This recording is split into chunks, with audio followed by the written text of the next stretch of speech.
Hey there, health enthusiasts! Are you ready to kickstart your weight loss journey with a delicious and nutritious drink? Introducing our fresh and easy to make weight loss drink recipe. To make this drink, you'll need 2 tomatoes, 1 carrot, 1 green pepper, 1 apple, 1 2-cup Greek yogurt, a pinch of red chili pepper, 2 tablespoons of oats, 1 tablespoon of chia seeds, 1 teaspoon of olive oil. Simply blend all the ingredients together until smooth and enjoy the refreshing taste of this weight loss elixir. This drink is not only tasty but also packed with vitamins, minerals, and fiber to help support your weight loss goals.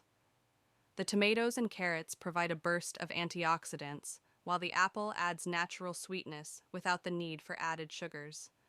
The Greek yogurt adds creaminess and protein to keep you feeling full and satisfied, while the chia seeds and oats provide an extra boost of fiber to aid digestion. And don't forget the pinch of red chili pepper for a metabolism-boosting kick. So why wait?